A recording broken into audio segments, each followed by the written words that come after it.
안녕하십니까. 이어서 경남 소식입니다. 새누리당 1차 경선 여론조사 결과 경남에서는 박완수, 김성찬, 박대출, 김재경 등 4명의 공천이 확정됐습니다. 창원 의창의 박완수 전 창원시장은 박성호 의원을 꺾으면서 경남에서는 처음으로 현역 의원이 공천에서 탈락했습니다. 또 고등학교와 언론계 선후배 대결로 관심을 모았던 진주 갑은 박대출 의원이 최구식 전 의원을 상대로 공천에 성공했습니다. 이 밖에 창원 진의 김성찬 의원과 진주 을의 김재경 의원도 상대 예비 후보들을 누르고 공천을 확정지었습니다. 한편 창원 성산에서는 강기윤 현 의원이 단수 추천됐고 선거구가 변경된 산청, 함양, 거창 합천에서는 강석진, 신성범, 이현출 후보를 대상으로 경선을 벌이기로 했습니다. 경남 선거구의 총선 예비 후보자와 공약을 소개하는 순서입니다. 오늘은 5선에 도전하는 여당의 현역 의원을 상대로 야권에서 2명이 도전장을 낸 창원 마산 하포구를 진정은 기자가 보도합니다. 마산 로봇랜드와 해양 신도시 사업이 최대 현안인 창원 마산 하포구에는 현재 3명의 후보가 뛰고 있습니다. 새누리당 단수 후보로 확정돼 5선에 도전하는 이주영 후보는 세월호 참사 당시 해양수산부 장관을 지냈습니다. 마산을 로봇 산업의 중심으로 만들고 도시 재생사업 성공을 약속했습니다. 힘있는 5선 의원이 되어서 낙후된 마산을 활기찬 마산으로 그동안 추진하던 사업들을 다 완성시켜서 박남현 더불어민주당 예비 후보는 더불어민주당 청년위원회 부위원장을 맡고 있습니다. 해양 신도시와 로봇랜드 사업 등 대형 사업의 수익성과 타당성을 재검증하고 대안을 제시하겠다고 약속했습니다. 마산 침체의 원인은 일당 독주입니다. 견제와 균형이 필요합니다. 마산 하포구에도 야당이 있다는 것을 보여드리겠습니다. 반드시 이번 선거에서 승리하도록.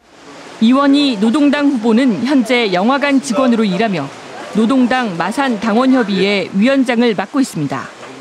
최저시급 만원법 발의와 기본소득 30만 원 보장 관련법 발의 등을 주요 공약으로 걸었습니다.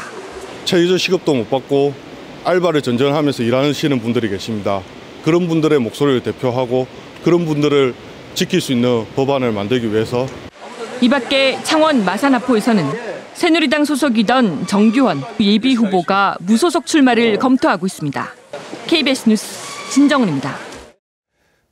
여야가 김해 시장 재선거 공천 과정에서 후유증을 앓고 있습니다.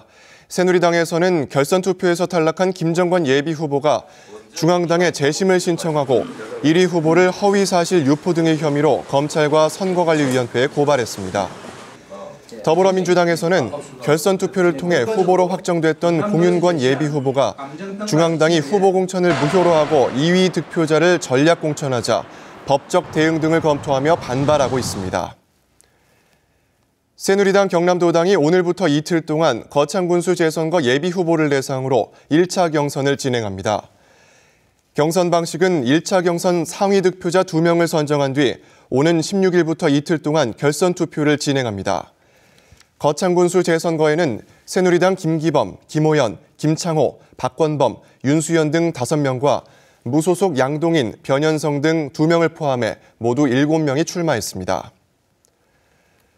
창원 서부경찰서는 박종훈 교육감 주민소환 서명부 조작에 사용된 2,500명의 주소록이 경남 지역 의료기관과 공공기관에서 유출된 뒤 편집된 정황을 포착했습니다.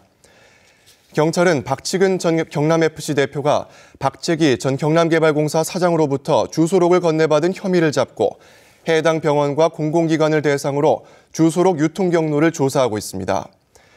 한편 경찰은 지난주 박 전 대표 등 20여 명을 검찰에 송치했습니다. 올봄 경남에서 아파트 전세 3,800여 건이 계약 만료를 앞둔 것으로 나타났습니다. 부동산 114가 국토교통부의 아파트 전세 거래 자료를 분석한 결과 경남에서는 올봄에 2년 계약 만기가 도래하는 아파트 전세가 3,879건으로 나타났습니다. 지역별로는 창원이 1,500여 건으로 가장 많았고 김해와 양산이 뒤를 이었습니다. 지금까지 경남 소식이었습니다.